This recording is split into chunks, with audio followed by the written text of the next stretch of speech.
बिस्मिल्लाहिर्रहमानिर्रहीम। अस्सलाम वालेकुम व्यूअर्स, कैसे हैं? उम्मीद करती हूँ कि सब ठीक होंगे और शुक्र अल्हम्दुलिल्लाह मैं भी ठीक हूँ।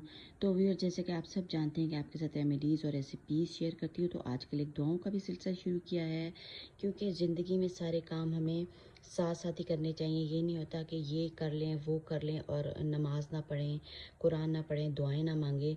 हर दिन जो है हमें अपना बेहतरीन शुरू करना चाहिए अल्लाह के नाम से, ताकि हमारे पूरे दिन में बरकत रहे। तो व्यूअर्स, जैसे कि दुआओं का सिलसिला शुरू किया हुआ है हमने, तो उसके साथ ही जो मैंने आज की जो वीडियो मैंने आपके लिए सिलेक्ट की है, तो वो है दुआ मांगने की सुनते।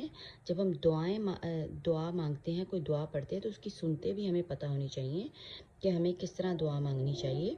तो व्यूअर्स, दुआ की सुनते सबको माशाल्लाह से पता होता है, सब ही अहले इल्म हैं। तो बस सिर्फ एक ये व्यूअर्स जो वीडियो मैंने बनाई है, सिर्फ ये याद दहानी के लिए है कि हमें इस चीज़ के बारे में मालूम हो।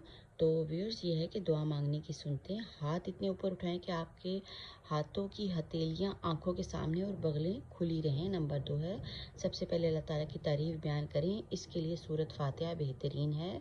सूरत फातिहा कौन सी है?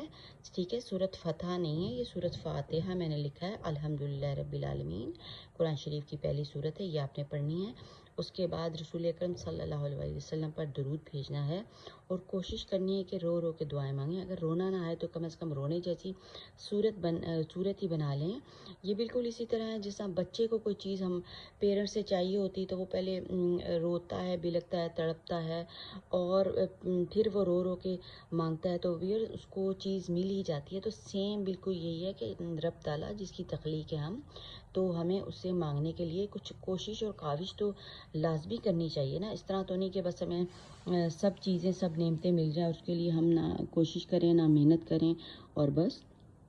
तो इस चीज़ को शामिल करें लोगों, अल्लाह को गिड़गिड़ा कर और चुपके चुपके पुकारो। ठीक है, ये भी आ गया फरमाने इलाही है कि चुपके चुपके प्यार मोहब्बत से भी और गिड़गिड़ा के भी अगर दुआएं अपनी मनवानी है तो कोई तरीका तो अख्तियार करना पड़ता है ना।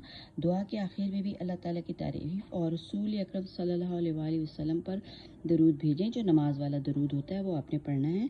फिर आमीन कहें और दोनों हाथ अपने चेहरे पर फेर लें। तिरमिज़ी और ये देखें अबू दाऊद की ये जो है अहादीस में से मैंने उसमें ये सब कुछ मेंशन है। तो व्यूअर्स, अगर आपको वीडियो पसंद आ रही है तो चैनल को सब्सक्राइब भी करें, लाइक करें और शेयर करें। शेयर करने से क्या होगा कि जो भी इस तरह दुआ मांगेगा हम भी उसके सवाब में शरीक हो जाएंगे। अल्लाह हाफिज़।